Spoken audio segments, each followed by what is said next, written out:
What's up? This is Darren, and welcome to the final presentation for CSE 332. Here is the dashboard in question when you first load it up.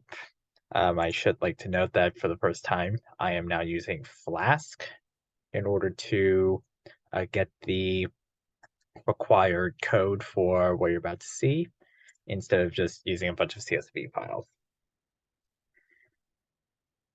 So you might notice this blank space in the upper left-hand corner. That is because this space will remain blank until you select a variable here. Let's just go year premiered, for instance.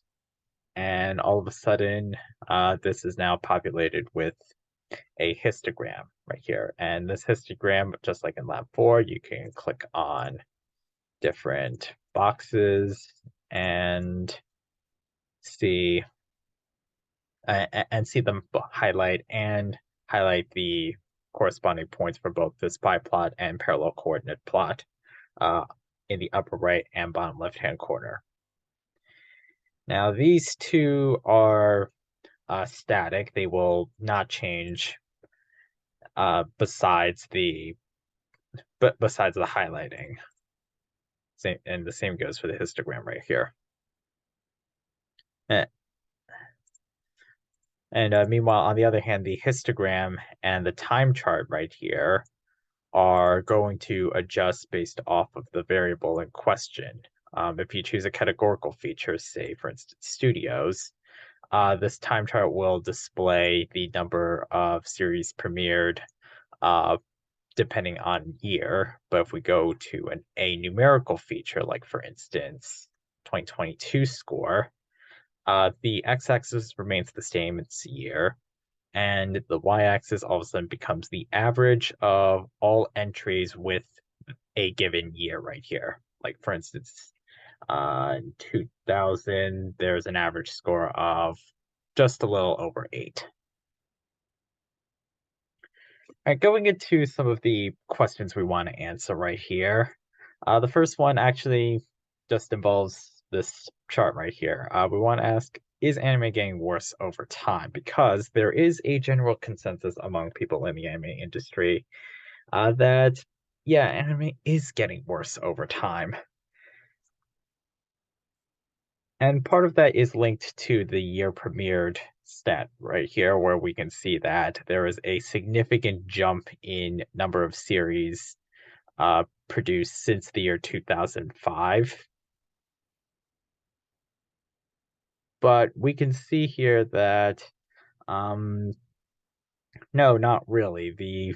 But for both Score 2022 and Score 2020, this average score just remains the same throughout, with a few minor dips here and there, but nothing below an average of 7. Now, as for why this average is so high in the first place, yes, Mal does use a 1 to 10 rating system. However, most people on the site tend to use a 5 to 10 rating system right here.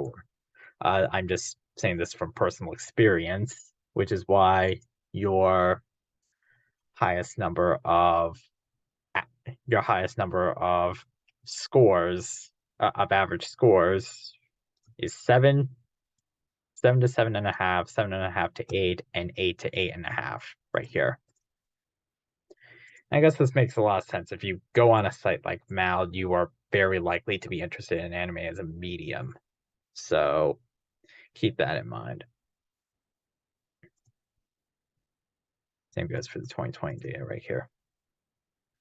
Now, the second question we want to ask is what are anime fans looking for? Which basically means what differentiates the most popular series from the least popular series right here. And starting things off, we can see that both Members 2020 and Members 2022 follows a skewed right distribution, which means that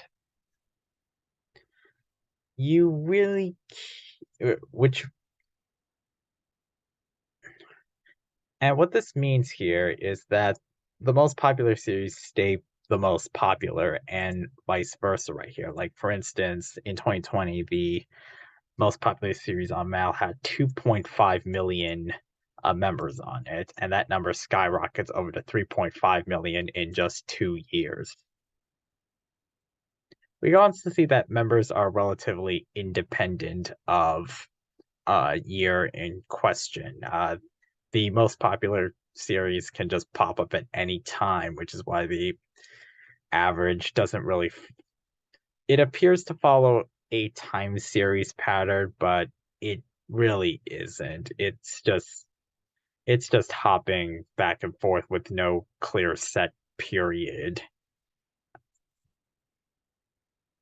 But what is notable is the fact that um, the latest entries just just become a part of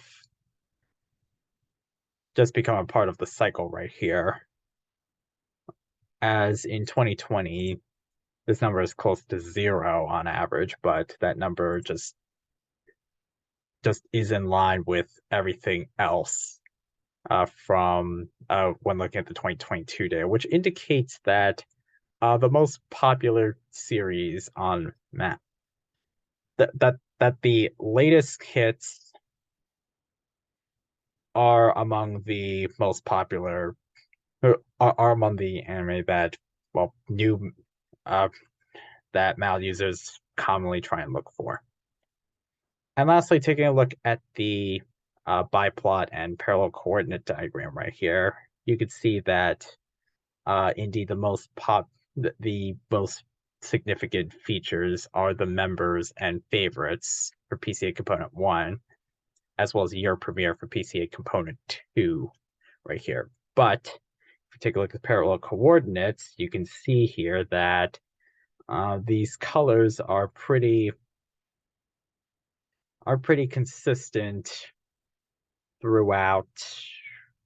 Hmm, hmm, Throughout, you see we have a red layer, a blue layer, a green layer, and a yellow layer, which indicates that members and favorites are much more significant than year premiere, which is just a blob of sorts. And just to verify this through clicking on parts of the members, you can see everything just gradually starts moving to the right.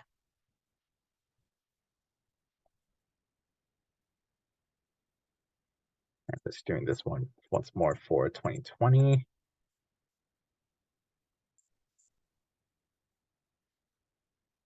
With that, thank you very much, and I hope you enjoy playing around with this dashboard a little bit more on your own.